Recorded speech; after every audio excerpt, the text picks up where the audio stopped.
Survival game not over. My name's Paul Drury. I'm ably assisted as always by Martin Carroll, who's going over there to a small breakdown. We both write for Retro Gamer. Now, there are very few software houses that can boast a history that goes back 4 decades. But I can think of only one who, in all of those 40-odd years, has remained virtually unchanged in terms of personnel and creative vision. And that is LLAMASOFT. Jeff Minter founded the company in 1982, and since then, for the last 40-odd years, he's been making games for a bewildering range of computers and consoles. And they show no sign of stopping either. Only these last few years, they've been revisiting such Atari classics as Tempest, obscurities like Aka R, and there's been the Digital Eclipse collection as well. And there's going to be a forthcoming documentary called Heart of Neon. Now, for the first 20 years of LLAMASOFT, Jeff pretty much worked on his own. But then, in the new millennium, his company doubled in size when Ivan Zorzin joined. So Ivan has been part of this journey for the second half, if you like. So, due to car issues, a poorly sheep, and I think the term is other life shit, is that Jeff and Ivan cannot be in the room with us.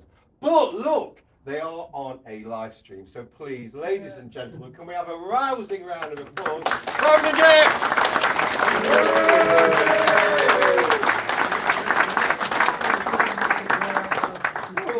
Okay, right. So okay, right. Okay.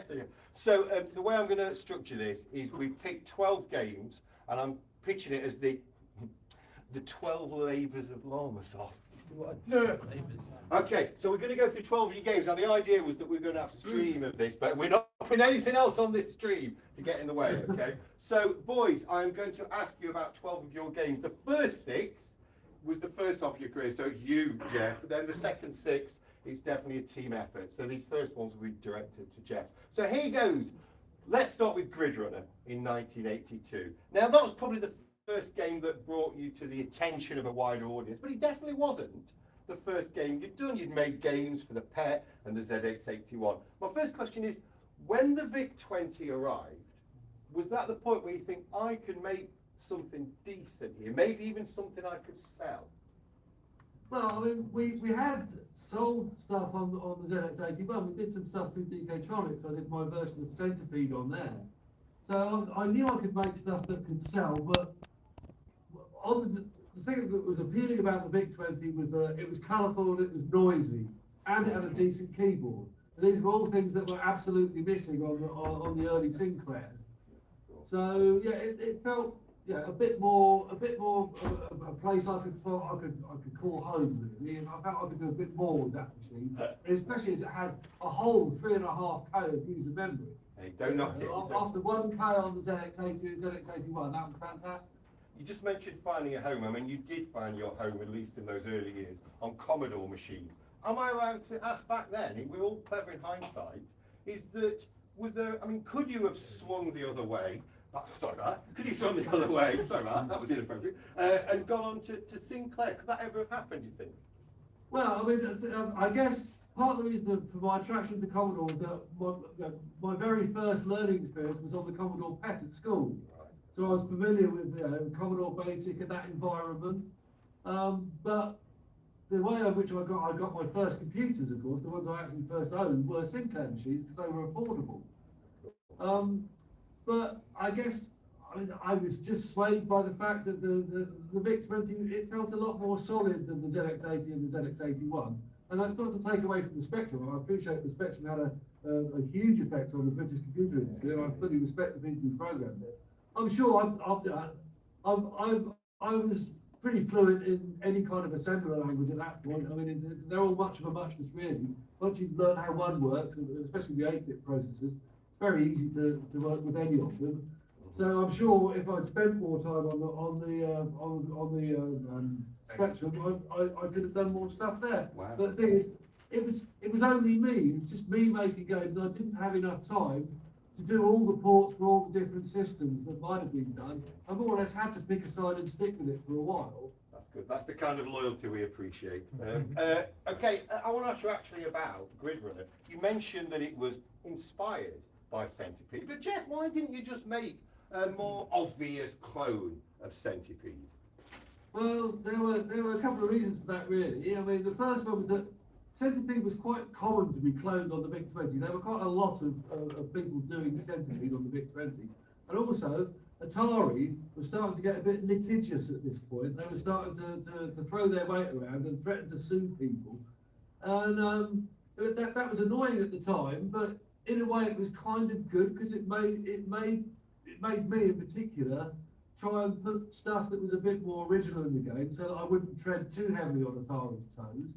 And I think Grid Runner was one of the first times when the modifications I put in made the game significantly different and to my mind, a bit more interesting than the original source material. I definitely agree on that one. You've often been quoted saying it was the best week's work you ever did, which implies that you did it in a week. Can you just give us an idea back then?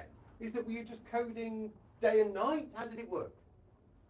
Basically, I started out, I was just sitting in my bedroom. I think it was a Monday morning I started work on it. By Wednesday evening, I had a very early sort of prototype version of it where you just move the chip around and fire. And I remember I took that to the Basingstoke Computer Club and showed it there. Wow. And then I remember finishing it off on a Sunday afternoon in time to watch Battlestar Galactica. Well, that's the kind of deadline you need to work to. Okay, that's amazing.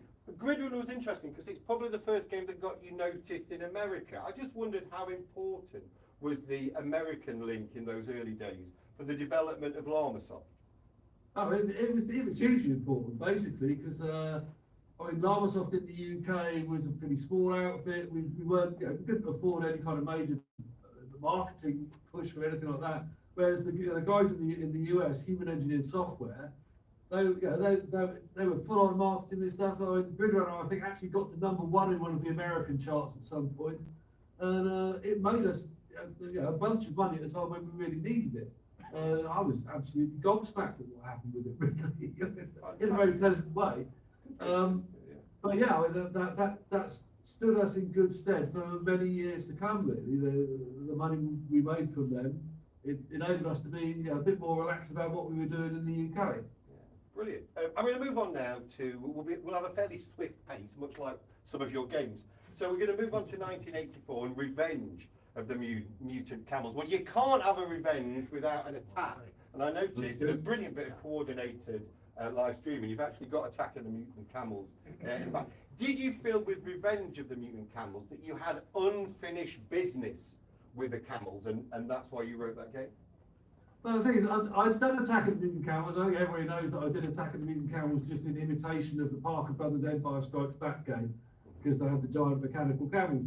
But see, the thing is, ever since I was at school, I was notorious for being fond of camels. For whatever reason, I was known as the guy who loved camels. And it just seemed a shame for me to have the camels being the enemies. And so I had to make up a ridiculous story about how the camels were actually captured and enslaved by the Xiaxians and forced into these mutant creatures, which were contacted by a herd of 10,000 telepathic metagoats or something like that, and they were able to break free of their conditioning and fight back against their oppressors. Right. So the camels, part of being the enemy, became the heroes. What makes perfect sense. Makes perfect sense, yeah. With Revenge of the Mutant, absolutely, I follow that. With Revenge of the Mutant Camels, I'd say it's one of the first games where you're really pushing your own personality. You've got things like CND symbols, spliffs, and indeed, you've actually, those are motifs that you continue to revisit over the years, still today. I just wondered what gave you the confidence to put in these things that were very much part of you? I think it's just that at that point, I having done Attack of the Mutant Camels and realised that people actually enjoyed these games with these stupid animals in, it kind of made me, I could loosen up a bit and just sort of have a bit more fun with it. I wasn't trying to reproduce another arcade game or anything like that. That limitation had gone away. And at that point, I could just play around. I knew I wanted to have something with lots of levels because it was very fashionable at that time to have things with lots of levels. I think Manic Miner came out with 20 levels, and everyone was competing with each other to have more levels in the game. So the game design was primarily data driven. The code which drove everything, and then data tables that drove all the levels, so you could fit a lot of levels into the thing. And I couldn't put more in. I think I stopped at 42 because it just seemed like a hitchhiker's guide kind of Exactly. really. Nine times 5. Yes, you're absolutely right. Yeah. I noticed that you also, you mentioned Manic Miner there. There's a level in there called Manic Minter. So Jeff, this game you actually put yourself in. Now come on, you can admit it. Was this just rampant ego by the time it got to 1984 then? Yeah, but I mean, you have to bear in mind, on the level called Manic Minter, I actually get to shoot myself in the arm. Yeah, again, say your psychiatrist must have a great time, right? Okay, right, yeah. So yeah, was that a bit being confident enough to put yourself in? Is something of a bold move, I'd say. Isn't it always Manic Miner or whatever actor to the mutant telephone that is basically fun wheel? Yeah, there is. Of course, there is. Yeah. Sorry. So he's I was tracking saying that in Manic Miner there is the famous level called Attack of the Mutant Telephones. And I That's think right, that is specifically upon on Jeff, so it balances. Yeah, it's interesting that. Did you ever meet people like Matthew Smith and other, I was thinking of Eugene Evans, people like that. I mean, did you ever interact with these other, can I say, celebs back then? Well, yeah, I mean, Matthew Smith, I met on quite a few different occasions. I mean, Matthew Smith and Tony Crowder and people like that, who used to bump into each other. I remember at one point doing an interview, I think, there was like a round table with Big K magazine, I think it was. And us all sitting around this table in the boardroom of some place in London, and somebody had a lump of dope out on the table, and it was rolling splits. So just say no, kids. All right. Right, brilliant. I think we'll move swiftly on. Actually, that one, okay. So I'm now going to move on, sticking to 1984, because the game that I wanted to pick was Sheep in Space. Now, I make absolutely no secret that is not only my favourite game by you, that is my favourite game ever of all time. Jeff, am I mad? No, I don't think so. I think it's a nice game. I mean, I wanted to do, again, a Defender-inspired sort of thing. So I love Defender, I love Eugene Johnson's work, as everybody knows. But I wanted to make it beastie themed, obviously. And I had this bee in my bonnet about having two different opposing planet surfaces, with the gravity and the speed being dependent on your height and being able to come into land and eat grass. All this stuff was in there. And it made for quite an interesting game, I think. It's I think one of my better Commodore games. I would totally agree. Of course, you mentioned there that, of course, it was, again, followed your classic MO. You pick an arcade title, usually the late 70s or early 80s, and give your own kind of surreal twist to it.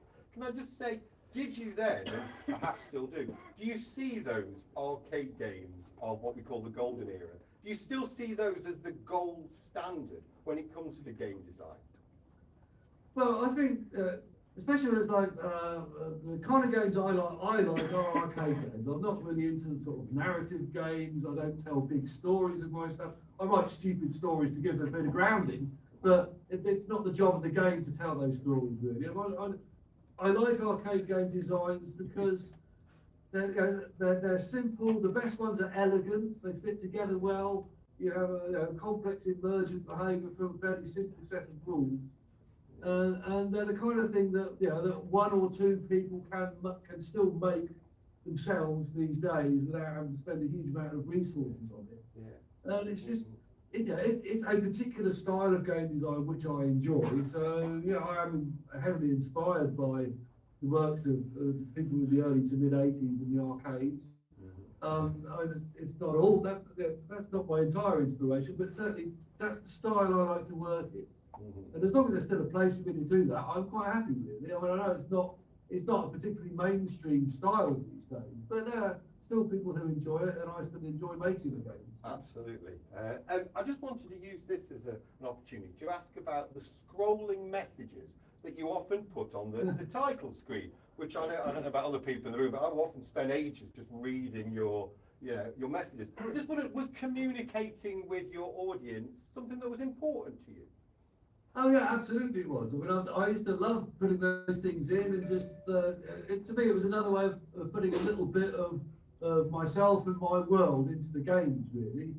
because I almost felt that the people who were playing these games and the people who were enthusiastic about them were exactly the same kind of people who I'd probably enjoy meeting, probably enjoy having a few beers with down the pub, you know.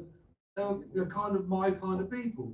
So communicating with them became an important part of what I was doing. And this extended into doing like the Nature of the Beast newsletters and things like that. And then getting onto CompuNet and all this kind of stuff. It was important to me to be in touch with these people and to be talking to them. Yeah, absolutely. You mentioned there about, you know, people would communicate with you. It's not just a one-way thing. I mean, you did famously put your address, 49 Mount Pleasant, Tadley. I still remember it. It's like the swap shop number, isn't it? I want to know, did you have people writing in a lot? And I just wondered, did anyone ever just knock on your door and your mum sort of opened and went, you must be one of Jeff's friends? Yeah, well, it used to happen. We used to have people come around and every now and again, somebody would ring on the doorbell and say, my mum would answer and say, is this LLAMASOFT? And she'd say, yeah, and as often as not, she'd just let them come in and they'd come into my room and we'd have a cup of tea and play some games. It's nice. Case in point, there was a lad who came over to my place when he was 14 years old and went to play, I had a Star Wars, sit-down Star Wars machine. And he played my Star Wars machine. Now, years and years and years later, that guy now lives in California. Oh, is it California or is it, he lives in America anyway. And he's quite rich. And he's worked in the games business himself, inspired by having come round to see us at LLAMASOFT when he was 14 years old. He knows Eugene Jarvis. And he actually bought me an arcade one-up Star Wars machine for my arcade room here. Matt, that is karma. I know you believe in karma, so that's it right there. How absolutely wonderful. Okay, we're going to move on to 1985, the year afterwards. And I've picked Battleix for this one. The reason I have is, for those who don't know, Battleix is a collection of 5 mini-games, or 6 if you count the pause mode. I just wondered what prompted you having a go at the mini-game collection. Just too many ideas? Well, it was a very experimental time, I think, back in those days. And I had this idea that I wanted to have almost like a multi-threaded video game where you had all these different sections and time was running on simultaneously in all these different streams, and you could kind of hop between them. The idea being that if there was one game that you found particularly hard towards the end, you could start playing that one early when the overall difficulty was low. And then the games you were better at, you could start playing, or you could jump into later on when the global difficulty had got higher. And plus there was a psychedelia in there just to let you chill out when you wanted to chill out. But no, it was just an idea. And I also thought it would be quite fun to see how much stuff I could cram into a single load on the Commodore 64 as well, and having like 5 different games all there and loaded and ready to go, and theoretically all progressing at the same time. It was just an interesting, fun idea. I would say it was a very experimental time. One of the things that was most enjoyable about those times is there was very little commercial pressure, or at least for somebody like me, there wasn't much commercial pressure. It was just mess around, put your stuff out, and the people who like this stuff would buy it.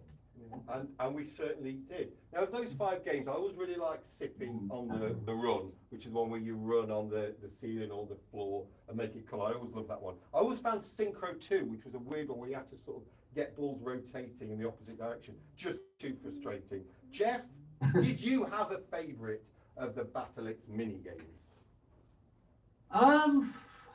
Probably the remake of Revenge Attack of the Mutant Camels in there, because it showed you could have done a lot more of that game than was originally done with it. It was a bit more of a departure from the straight Parker Brothers rip-off, which I'd done before.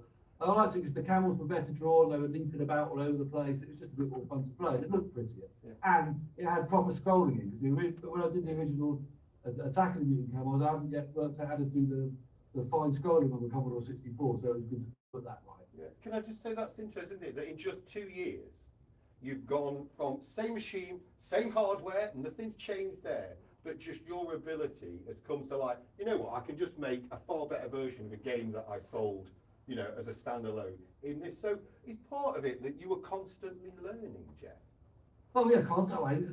I have been all my life, really. I mean, if you're going to work in this kind of business, you've had to, really, because I mean, I often say that when I first started doing games, the systems were so primitive compared to what they are now. It was like, back then it was like I was driving an ox cart, and now when you write games in a modern system, it's like flying the Starship Enterprise.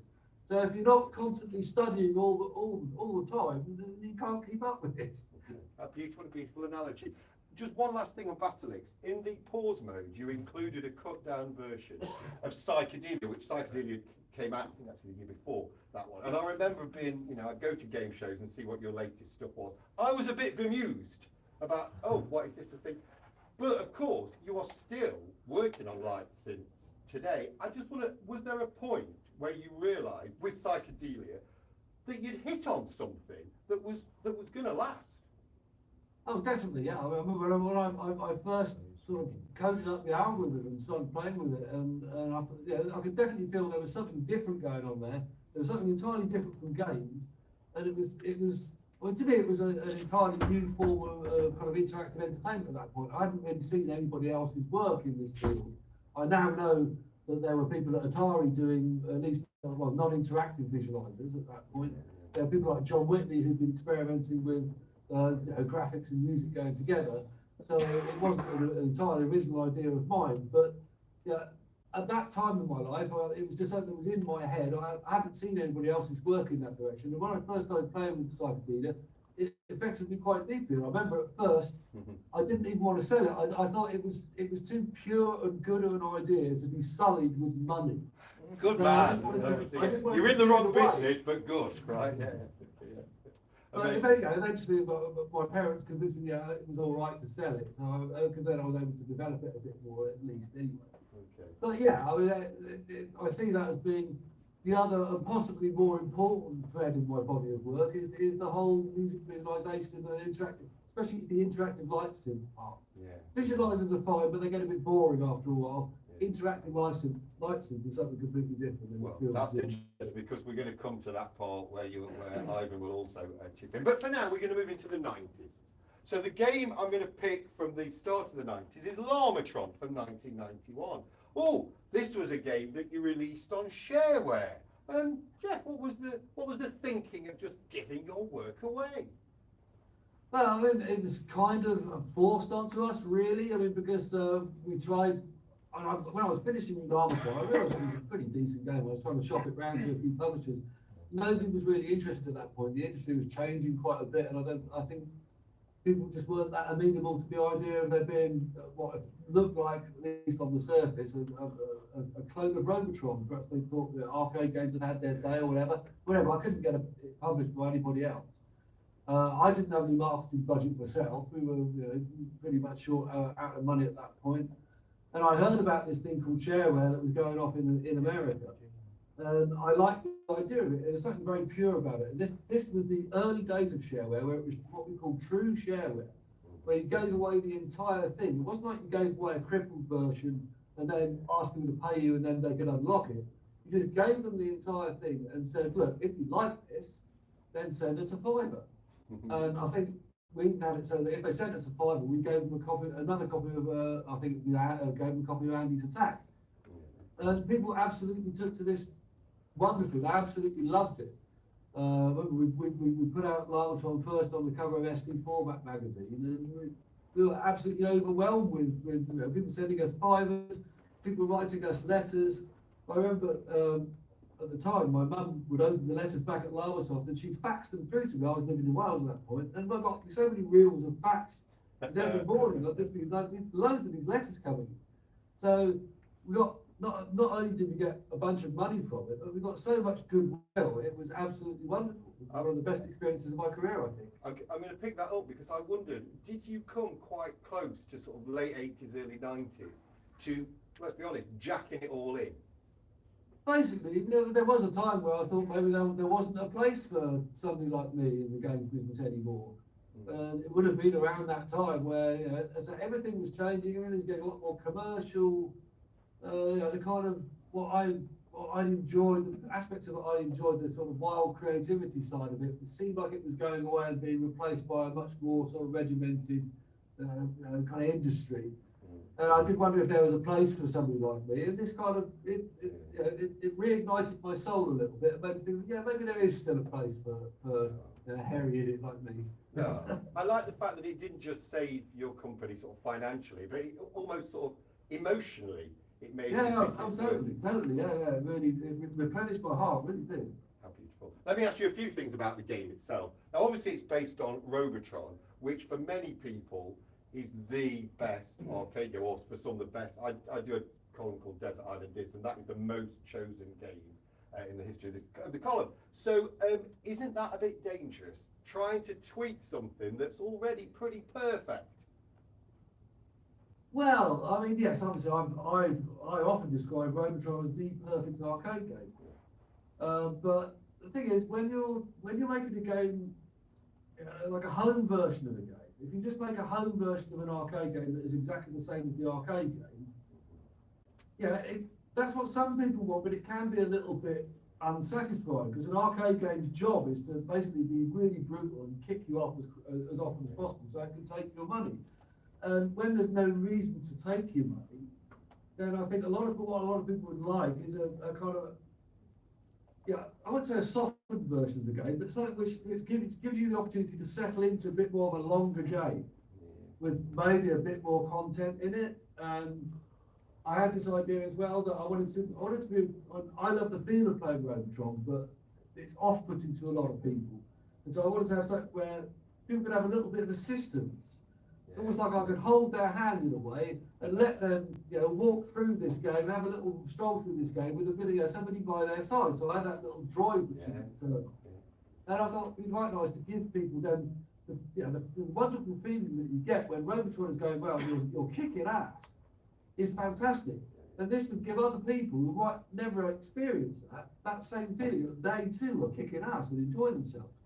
We all like to feel we're kicking ass, Jeff. I like that. Okay. So but obviously I tried to also change it. I wasn't trying to claim it was going to be a better game than Robotron and everything like that. I mean, it was LLAMASOFT enough that I think people could understand that it was an inspiration. It was inspired by the perfect game without trying to say that I was improving on the perfect game. I think that would be rude if I was trying to perish the thought, yeah. Well, talking about going from one 80s classic Robotron, we're now going to move on to 1994, which is a game you knew that I would include in your top 12, and that is Tempest 2000. I want to start with the hardware. When did you first hear about Atari's new console, and what were your first impressions? Well, I mean, at that point, I had been working on the Panther for a little while, and I heard the Panther was going away, and I was a bit upset about that because I'd been working on it for a while, and the work I'd done wasn't going to go anywhere. But then I remember going to an Atari DevCon they gave, I think it was near Heathrow Airport, so I can't remember, one of these places, talking to one of the guys from Atari, who happened to be an old friend of mine, a guy called Richard Miller, who I actually went to school with. He was one of the chief system architects of the Atari Jaguar, and I remember him telling me, don't worry about the fact that the Panther is going away, because there's something else coming out which is going to be way, way, way more powerful, which you would enjoy a lot more. And sure enough, before long the Jaguar came out, but I was really quite intrigued. And of course the Jaguar was quite a different machine than the Panther. It's almost like the Panther is almost like a subset of the Jaguar. The Panther was like the spriting side of the Jaguar. But it didn't have any of the blitzing, it didn't even have its own screen memory, it just had line memory. So it was quite different. Okay. But I mean, the Jaguar was worth waiting for. Okay, what a nice way to put it. Okay, talking about worth waiting for, I know that you'd loved Tempest since it came out in the early 80s. It was one of your favourite games. Had you always sort of had in the back of your mind, I would like to revisit Tempest, I just need the hardware to catch up with what I've got in my head? Was that why Tempest 2000 was this project? Not really. I mean, I hadn't even thought that I could do something like Tempest, because it was very different than the stuff I knew how to do. I knew how to do sprites and tiles. I didn't really know anything about vectors or 3D or anything like that. And it was only when we were at a DevCon and Atari were calling out names of properties and saying, did anybody want to have a crack at this? So for whatever reason, I stuck my hand up and said, I'll try that. So was it I didn't know I were could they do literally, it. were they literally reading a game, a list of missile Basically, command, yeah. temper, Wants to try that out. So yeah, I'll do Minter, it. that's you. Right, amazing, brilliant. Okay, Tempest 2000 is often cited as the best game on the Jaguar. However, I want to ask what Atari thought of it during development, because I'm not sure they thought it was going to be the best game on the Jaguar. Tell us more. Yeah, this is a classic tale, really. I mean, in the early days of development, maybe it didn't look that great because I first got it working with just the vectors. It wasn't the film polys in the early days. And also, you've got to remember that part of what makes Tempest 2000 so good is the soundtrack. And the early versions, we didn't have the fantastic audio going on that we had later on. So, to an untrained eye, seeing a half-finished version of it where it's just vectors and it's fairly silent, maybe you wouldn't have thought that it's going to be that good. And it turned out, I went out to the launch of the Jaguar in New York. I held a party there. And towards the end of the party, I was sitting around with what's the guy? John Matheson, who again is one of the main system architects of the Jaguar, and he'd seen an early version of Tempest. He said, "Oh, I don't like that game." He said it doesn't use any of the features of the Jaguar, and I don't think Atari are going to put any kind of weight behind it. Really, it was just a bit of filler, really. A bit of filler. There you go. Very good filler. Was there a point when you realised that you were onto something, that it was going to be great? Yeah, I think that the moment I thought it was turning into a very nice package was when we got the music in. I mean, it was good. It was nice, especially when I started to get the field stuff working. And when I got the feedback working, that was another thing which I thought was excellent. But then when we put all that together and the music came in as well, and I started playing with the music, I was like, yeah, this is absolutely really, really nice. I didn't think it was ever going to be considered to be one of the best games, but personally, I thought, well, here's something I can feel proud to have made. Okay. I want to ask you one question, whilst I love Tempest 2000, is that I always wished that we'd got a spinny controller. Now, bear in mind that Atari would produce bespoke controllers. They did one for White Men Don't Jump, that great game that we all remember. And so I just wondered at the time whether anyone suggested, pushed for a unique spinner controller. Well, I mean, there was always the idea that one might get made, which is why there's actually code in there to support a spinning controller. But the only prototype I had, it was all based on the Atari VCS driving controller, so it didn't feel anything like a proper Tempest spinning controller would feel like. So all I could do was use that to kind of sketch out some code which might work if somebody one day made a proper controller for it. And some people have actually done that. Now people have modified Jaguar pads with little spinning things on them. So I'm glad that I did put that code in. I mean, it was literally just done in a couple of days right at the end, just in case anybody ever did this. Right. Wonderful. It was a huge success. It brought your work to a far wider audience than I think it had ever had before. But it also led you to moving over to California and joining Atari for several years. Jeff, in retrospect, do you regret that move? Yeah, I kind of wish I'd stayed in Wales, because life in America didn't really suit me. I mean, I've got nothing against America or the American people, but it's just, I like Wales. I like being here in the greenery and the sheep. I think in terms of my work when I was out there, when I did Defender 2000 as an employee, I was not given the same kind of freedom that I have when I was doing Tempest 2000. I was leaned on to push the game in certain directions. They wanted large graphics, they wanted lots of layers of busy parallax scrolling in the background, which is not stuff I personally would have put into a Defender game. Because a Defender game, if you take away, the ship has to be small, because otherwise there's no room to maneuver. You want lots of enemies on there, you want a small ship that's nimble, you don't want the background obscured by lots of stuff behind it. So it pushed the game in a direction I didn't really want it to go. I did the best I could with it, but I think had I been working on that game as a freelance in my little cottage in Wales, I think I would have made a better game. That's one to revisit. Now we are now halfway through, and if you were here in person, Right, I was going to make a dramatic welcome to the stage, but we can still do it, can't we, folks? Okay. So now we're going to talk about Neon from 2005, and I would like to welcome to the stage stroke screen, Mr. Ivan Zorzin. Can we give him a round of applause? That's nice. That's nice. So before we go any further, would you like for this interview to be called Ivan or Giles? You pick. Let's go for Giles. Giles it is. Okay. Giles go. Okay. Yeah. So Giles. Okay. Perhaps you could tell us in brief how an Italian boy who was brought up on the spectrum ended up working with someone in Wales that was synonymous with the Commodore 64. That seems a weird journey. It's almost unbelievable. So I remember at the time it was a time I was a little bit depressed. One of the things that I've seen recently was that famous Disney movie, The Emperor's New Groove with the llama. And I was literally at home feeling a bit down, and I was starting to search things about llamas online. And I found this website at the time that had a big picture of llama. And the funny thing is that I didn't know almost nothing about Jeff, because I really wasn't much into video games. I wasn't much into, especially the Commodore, because I was a Spectrum boy. So I didn't know much about the Commodore thing. But I knew I was that guy with the cameras and the llamas, because he had something in his website about sheep and goats. I still don't know why. I sent him an email. And it was something like, I've seen your website, I think it's pretty nice, thank you for putting the pictures, something like that.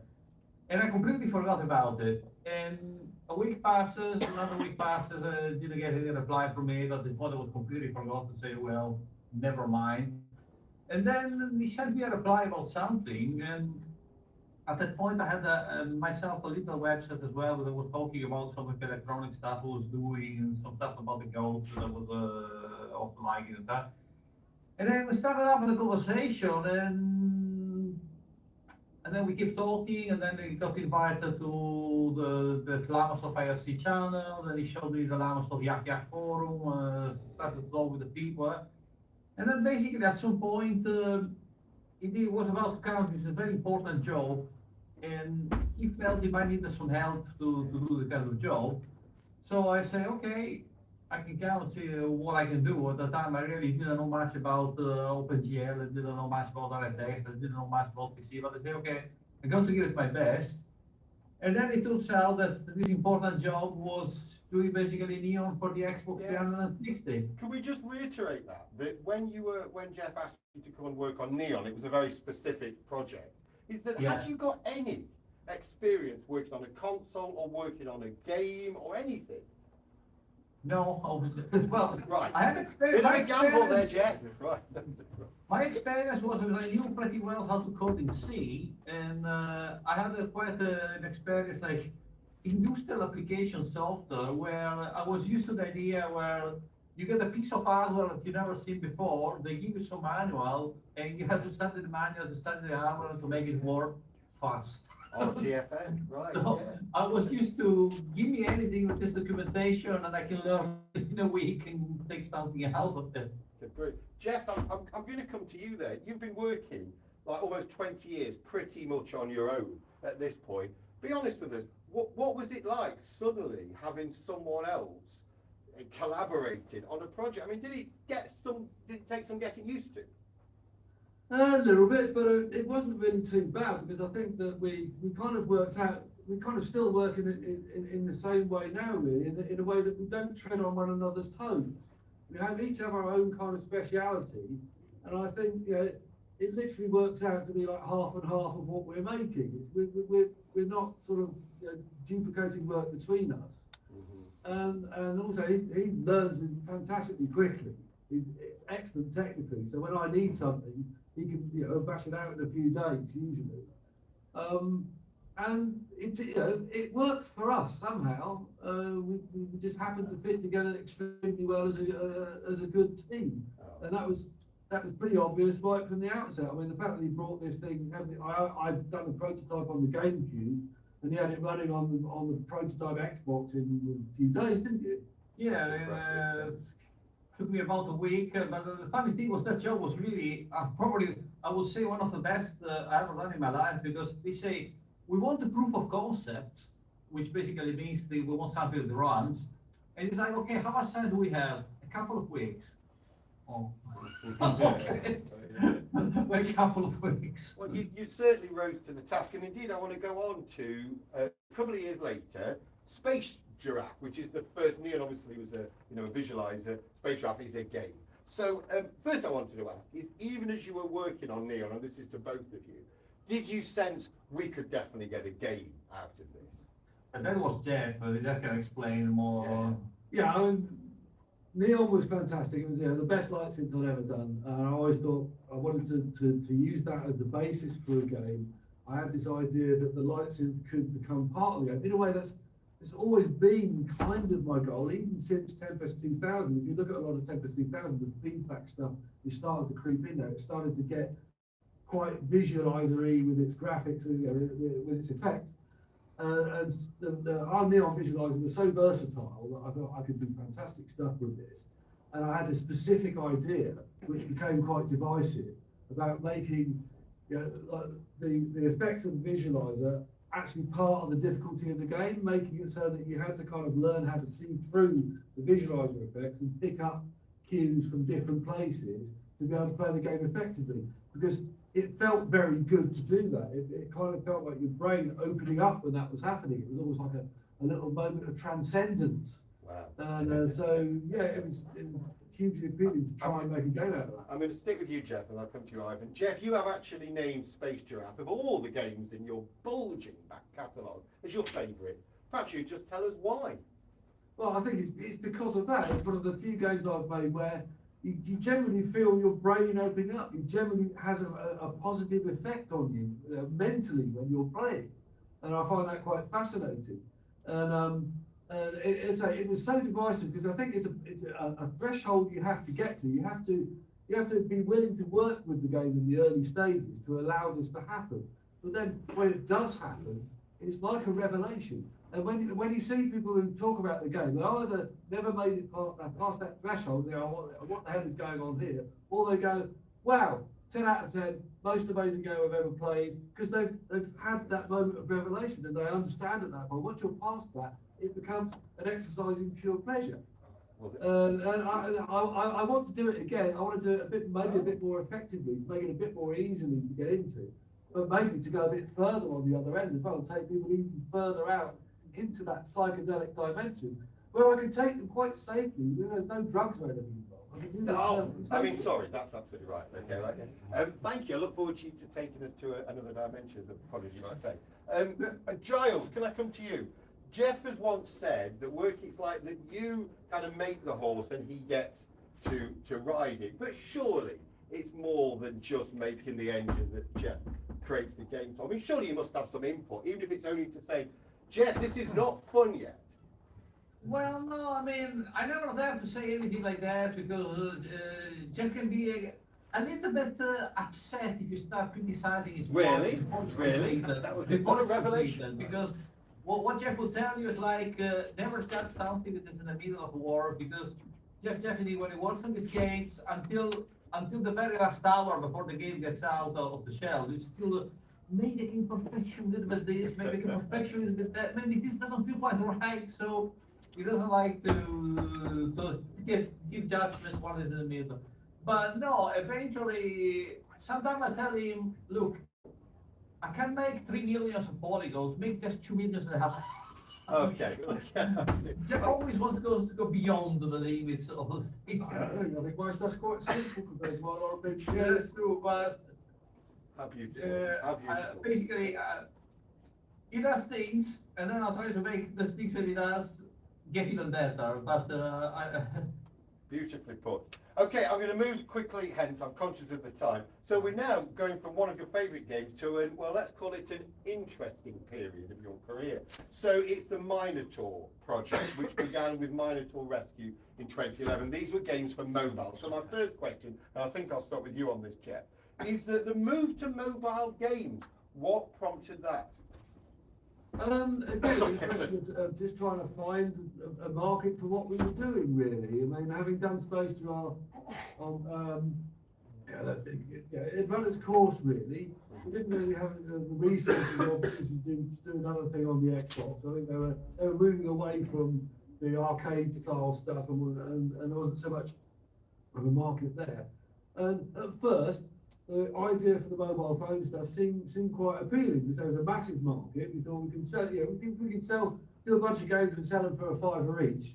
Even if we only have a limited market, we'd probably be fine. And as a designer, it appealed to me because I did a little bit of experimental work with them. I thought, I can actually do quite nice little games. It'd be a bit like it was in the Commodore games, on Commodore days, where I could do, spend a couple of months here, do something, a couple of months there, do something, and do these nice little chunks of game design and push them out fairly regularly. I thought, if I could just sell these to a few thousand people for $5 each, I could happily sit and do that for years and years. And then, of course, the stupid mobile market decided that 99p was too expensive. And so it didn't matter. You could make the best games in the world. And all the games I made, I'm very proud of. They were nice designs. That they all got excellent reviews on all the best review sites, and we still made 50p for them. So it's going to be frustrating. A depressing time. Giles, I'm going to come to you. You've just gone from working on a pretty cutting-edge console, the Xbox 360, and now you're working on a tiny little phone. Was it a very different challenge trying to get things working on such a small screen? Well, no, that wasn't the challenge. For whoever in the world, I will tell you what's the biggest thing about. I don't like to work on mobile for one big reason: Android. Working on that operating system and the tools to work with is a monumental pain. We feel it. It's not the hardware itself. The hardware, I mean, is interesting. Is that there are much hardware that I've seen that you can make interesting stuff, but creating software running on Android and testing it and making it work is. Okay. We won't put you back into that pain. A quick fire question to you both. I think I'm right that you made 8 games in the Minotaur project. Giles, of the 8, which is your favourite? Probably 5 a day. I like 5 a day. For all the way it came out, but tell them the story about the boom of 5 a day. Yeah, it's 5 a day. Started out, it was just going to do basically. I always loved time pilot. I wanted to do something a bit time piloting. So I had a little ship going around and flying through the clouds, and I it was quite nice. I need some sound effects for it, and it's a spaceship. You need some spacey kind of sound effects. And I went on, there's a site called Free Sound, which is like a library of free sounds you can search through. I searched for space on. And I've got some space sound effects, but I also got some very new age kind of sound effects, ohms and chanting and stuff like that. And I thought, actually, maybe that stuff might kind of go well with the fluffy clouds and the ship flying through. And I started to put these things together, and so it turned into this almost kind of the very hippy dippy transcendental kind of atmosphere behind the game. It changed the whole atmosphere of the game in a very positive way, I think. Absolutely. It came out really nice. Absolutely. Jeff, same quick fire question to you. Of the 8, which is your favourite? I would say probably Goat Up and Goat Up 2, because they're just Goat Up was such a simple design and worked really well, and referenced the various other 8-bit games at the time as you climbed up the levels. Goat Up 2 is one of the most complicated platform games I've ever made with its own editor and stuff like that. I know that hardly anybody bought it and used it, but it was really nice. Can I say what inspired Goat Up? Because that game was really awesome in my opinion. Goat Up is being inspired in reverse by the VCS game called Man Goes Down, which in my opinion is one of the best VCS games I've ever made. Oh, it's very good, yeah, I completely agree. I used to play it quite a lot down the pub. But Man Goes Down is an incredibly simple game on the VCS. It's just a guy. There's a sequence of platforms that's constantly rising up, and you have to keep jumping down. There are various obstacles, things you're trying to collect, and it's very simple. But it's like the VCS. It's another game's almost perfect. Really, really just so nice so understandable, so nicely Can I challenging. can I just but say I've fair never- but difficult.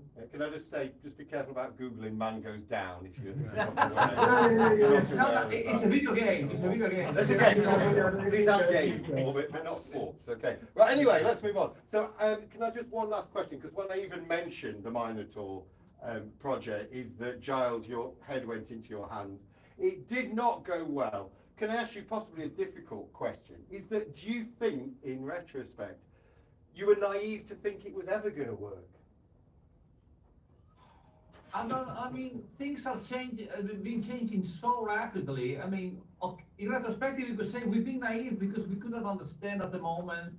I mean, the fact is, we say, okay, there is this huge market, millions of people. Even if we get a tiny bit, we should be more than fine. I mean, but we didn't realize the story of how difficult it was to get actually exposure in that market. I think the fact that there are actually millions of people in that part of the world. And then really, everyone started to make video games or any sort of stuff. I mean, I think part of the trouble was that the video games got completely devalued by this whole thing of like having to sell them for 99p or whatever it was. People could, I remember trying to, towards the end of the project, trying to put them up to like £1.99, and people saying, "Oh, that's a bit expensive."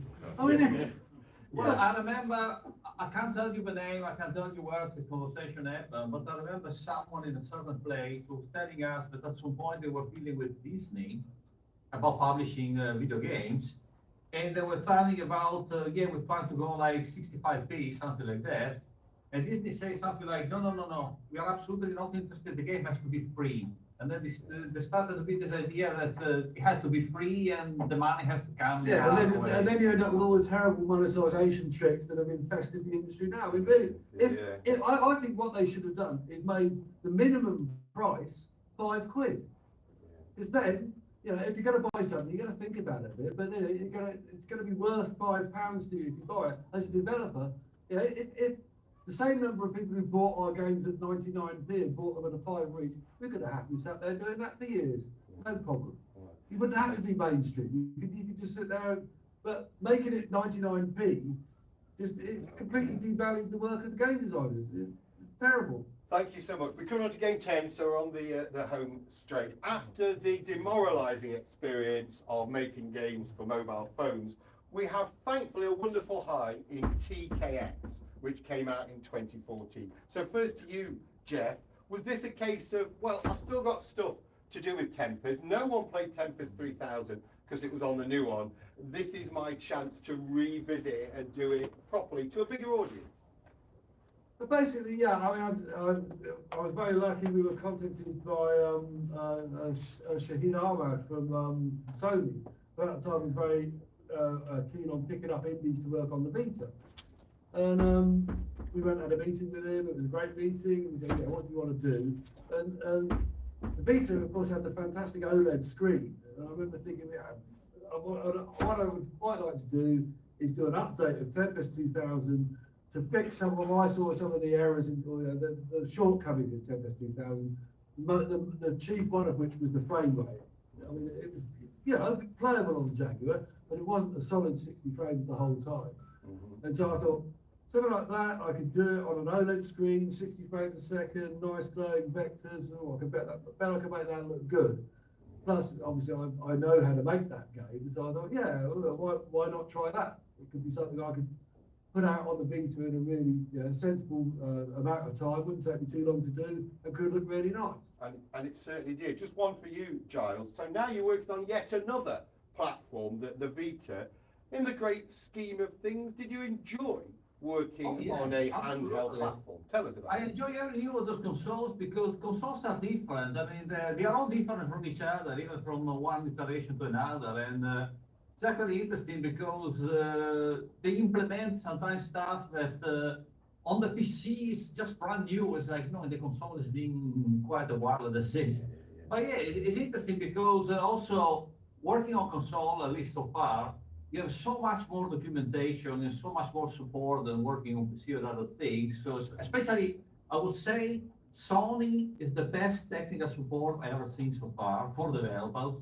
They have documentation which is huge. I mean, in fact, the main problem with Sony is that it's not to find the things, and you don't find the things because you don't know where to look at. It's so big is the documentation, but it's always very interesting because you can go really deep on the metal of the stuff if you really want to, and they have very competent people that I don't know where they find them, but you can ask them like, how does it work? This detail? Oh yes, it works like that. Like, wow. Another great thing about working on consoles is that it's a known quantity. Yeah. You know, you can build to a console, and every console out there is going to work the same. Yes. Whereas PCs are a dog's breakfast. You know, everybody's PC is different. Okay. Charles, I'm going to stick with you for the next one, which is Polybius. Am I saying that right? Polybius from 2017. Particularly the hardware thing. I understand that you not only got an early PSVR headset, but actually you got a bit of sort of input into the hardware design. Is that true? Well, a tiny bit, but in the sense that we were beginning probably one of the very first prototypes. I remember it was quite interesting because at the time, even in Sony itself, we were going quite a few times in Sony London. The PSVR project was really very secretive, hush hush, at the point that we didn't know. We weren't even allowed to talk in the same building because when they finally the laboratory and the stuff where they were actually doing it, it was in a completely different building where you had to go through a security stuff and you had to have a badge that allows you to enter an elevator, and the elevator stops only to the floor where you are allowed to. You don't even know what it is on the other floors. So you enter a secret room, and it was really like you can talk. You didn't check. You didn't have any phones or camera. And okay. no. They were clearly precious about They their were work. really precious, but it was interesting because seeing all these various the first prototype was something like that big, you couldn't almost fit in your head. It was very clunky stuff, but it was pretty promising. Now, one thing that I told them that I was pretty parallel when they were doing stuff. The first thing was giving a little bit of motion sickness, and the other thing was, in my opinion, giving a little bit too much of a blur. And they asked me, in your opinion, what is the most important thing of you? And I told them always many times, I don't want to see blur. I don't want to see blur when I move the head. I don't want to see the other stuff. Well, that's certainly worked. And Jeff, I'm going to come to you with this one. Is that VR itself? Let's just say it's had a checkered history, and I'm not quite sure we know what the future is going to be for VR. But what's your view? Do you still see VR as being, if not the future, at least a significant part of the games business? Yeah, I think it's always going to be there. I think it will get more popular when it gets less clunky to use. I think a lot of people at the moment don't really feel like strapping a shoebox onto their head in order to see it. And so there's a bit of a barrier to entry there, a bit of resistance that a lot of people don't get over. But as a gamer, I really enjoy the experience of playing VR. So playing something like No Man's Sky or having it in VR is a fantastic experience. You can lose so much time in it. Simulators and driving games and stuff like that are fantastic in VR. Plus, I mean, the Polybius was designed for VR, and I actually want Space Giraffe 2 to be in VR because I think being surrounded by all this is going to be fantastic. I don't think it's going to go away. The hardware is there now. It's cheap enough that it's affordable for people who are interested in it. It's fairly easy to support it. I certainly moving forward, everything we do, I want to be playable in and out of VR, so you always have the opportunity to use it. I think it will get more mainstream. Eventually, inevitably, it's going to get to the point where it's just like putting a pair of glasses on. At that point, it's a simple choice to use it or not use it. It's not going to go away. I would like to contradict you on one thing you say that about the story. It's very easy to support it. No, it's. I mean, He's got to do the work, man. In certain places, I mean, in the console maybe, it's absolutely not easy in the other place, and you know why. No, I have to say, I have this extremely strong love-hate relationship with Oculus or Meta, it's called out today, the thing, because I think that the hardware is fantastic, but their developer support is the worst I've ever seen on the face of the planet, and there probably ever been. It's almost like they don't want developers to write software for the thing because so bad is the support, and it makes me cry because that hardware is really good. I can make, I made stuff, and you can take out quite interesting stuff from it. There's a lot of stuff you could do, and probably even better. But trying to deal with Meta and Oculus is, Right, well, you don't want people to write software for them. well, before we put you through tears, I'm pleased to tell you that we're in the 12th labour of LLAMASOFT. So we're now on to the final game, which is just last year, which is Hackathon. And I'm going to start with you, Giles. Hey, you get to work on Nintendo hardware because you produced this for the Switch. I think it's the first time you've worked on Nintendo hardware. Was that a little bit of a, you know? Well, not exactly, because actually the first thing, well, not that I didn't work on Nintendo, but I worked on code stuff that was made for Nintendo. It's exactly when we done the Expo 2016 Neon, because part of it was part of the LLM that was done on the GameCube. Yes. But no, I mean, everyone was talking about the Switch, how nice, it's so nice, it's so nice. And I have to say, yeah, again, it's a case where I can say, one thing that I loved about working in the Switch, now I'm talking technical, is that, again, it's very well documented in the Nintendo stuff, and the support is okay.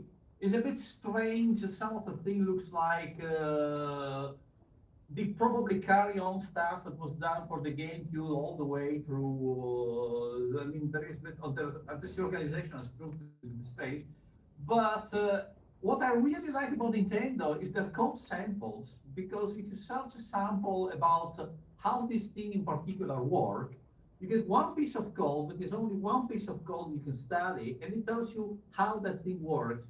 Instead, Sony code is a bit complicated to navigate through because they rely on a lot of frameworks. So you want to know how the thing works, and instead of getting one piece of code about the thing, I mean, yes, you get it, but then you get a huge amount of code behind just to put the thing into motion. So it's like, oh, I only want to know how that works. Right. Thank Switch you, code Joe. is much it's better to understand. I mean, Thank you very much. Jeff, I'll just one last one with you. So Hackathon, now for those who don't know, is that was an Atari prototype worked on by Mike Halley, who did Star Wars amongst other things, and Dave Ralston, who did Paperboy, among many others. It's pretty obscure. I mean, it was a prototype. It never actually got released. Why did you pick that one, Jeff? I like the fascinating backstory about it, where but basically I think the only machines were in the hands of one collector who was unwilling to release the ROMs for people to play the game. Somebody was maintaining one of his machines and actually stole a copy of the ROMs and ended up releasing them, so you could finally play this thing on main, which I did. And it kind of appealed to me. I liked its abstract sort of stylings. I felt that the pace of the gameplay was a bit chaotic, and I could perhaps understand why the prototype hadn't been released. It felt a bit unpolished. It felt interesting, but perhaps not interesting enough to bring people back in the arcade to play it more. And I was kind of fascinated by it. And when the idea, I was going through their back catalogue and I saw this thing there, I thought, well, it would actually be quite interesting to take this and do something with it and see what I could do with it, and see whether I could somehow polish it up and extend it a little bit and make it a bit more acceptable to a modern sensibility. You certainly did. I understand that you've kind of got access to the Atari Vault. So Jeff, is there any other Atari classics that you've got your eye on? Well, there may be one which I've got my fingers in at the moment, but I can't say anything about it. And on that bombshell, okay, ladies and gentlemen, can we give Giles and Jeff a big round of applause?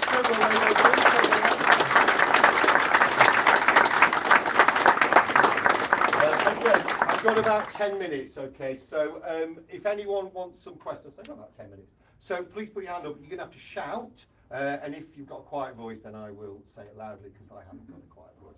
So boys, hang on. So would you like a question for either or both of them? If you do it by the traditional way of putting your hand up. Thank you, this gentleman here. See how loud you can. Tell me if you can hear them. How did the sampling of the KLF space giraffe come about? What did you ask, or was that the sampling of the KLF? Thank you. He says, how did the sampling of KLF come about for Space Giraffe? Well, I love my KLF, obviously. I've loved the KLF for years, and Yeah, there's this big sign which goes moo moo. Like, come on, me being the ops and everything. How could I resist a big moo moo like that? And I had a big graphic of a bull come up at the same time when it played in Space Giraffe. And I actually did go to the trouble of trying to contact the KLF management to clear the sample. And effectively, they said to me, look, it's the KLF. Go ahead and use it if you want to. It's the bloody KLF. Fantastic. I've got time for another couple of questions. I've got one here. Do shout.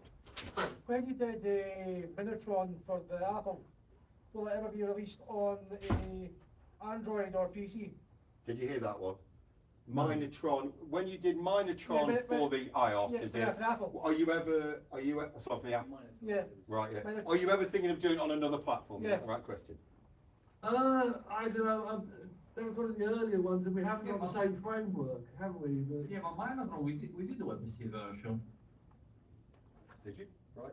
Yeah, it was, but we never put it out. Remember, we done Oh, on the. well, you never put it out. Oh, Right. yeah. Yeah. So that was a bit like, oh, Yeah. I see. Right. So So you've I actually got. don't know, maybe we should put it out. I don't know. Well, you heard it here first. What did I say? Our audience asks, and we deliver. Right. Where else? Okay. Thank you. I'm just going to take one more question. So has anyone got one more question? Or maybe not. I'd like to Thank hear- you. Yeah. I'd like to hear about the how you came up with the idea for Hover Bobber. Oh, that's a lovely. Yeah, that's a nice question. So the final question is that how did you come up with the idea for Hover Bobber? That's one of my favourite things ever, really. We were going to a computer exhibition in Birmingham, and we were staying in a fairly posh, got a bed and breakfast farmhouse place somewhere near Solihull, I think it was. And every morning before the show, we'd all sit down and have a nice breakfast. And I remember we were sat there. I was there with my mum and dad and a friend of mine who was helping out at the show. We're having breakfast in the morning, looking out the window. It was quite a nice early summer day, and there was somebody outside. There was quite a pleasant formal garden. Somebody was going up and down with a lawnmower mowing this thing. And I looked out the window, and I remember saying to my dad, "Hey, you could make a game out of that, couldn't you?" And then he looked out there and he said, "Yeah, you can have it so that maybe you borrowed your neighbour's mower." And I'm like, "Yeah, and perhaps your neighbour's upset about it and wants it back." And we kicked this idea back and forth between us. And within the space of like 5 minutes, we had this game designed, but the game design was mapped out. We were going to have this, we're going to have the dog getting upset, the sound of the mower, all this stuff came out. The only thing that wasn't decided at that point was the name. And then as we were driving in to go to the exhibition, I was thinking, how can we call this thing? Then I recalled there were these adverts Qualcast were doing. Qualcast and Flymo were got big rivals at that time. Qualcast had these adverts saying, it's a lot less bother than a hover. And so I thought, oh, well, hover bother, there it is, it's right there. And what's funny about it is that in America, they don't have hover mowers. And so that people who played it over there had no idea why it was called hover bobber. There's no concept of hover mowers there. Flymos are uniquely British. Divided by common tongue. Divided by common tongue. Okay, can I just say a massive thank you to Craig and his team for putting on this event. A big thank you to Mike for letting us use his laptop, because that wouldn't have happened without it, would it?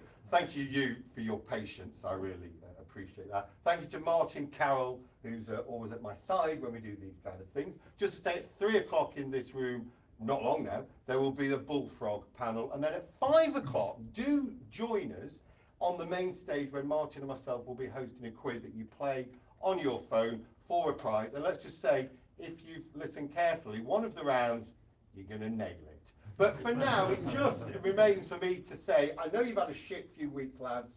I hope today has cheered you up. And if as we go, I'm actually going to pick up and turn this so you can see everyone. Because if it breaks, I don't care now. Okay. So for now, can we just say a huge round of applause? I will be picking this for Jeff and Giles.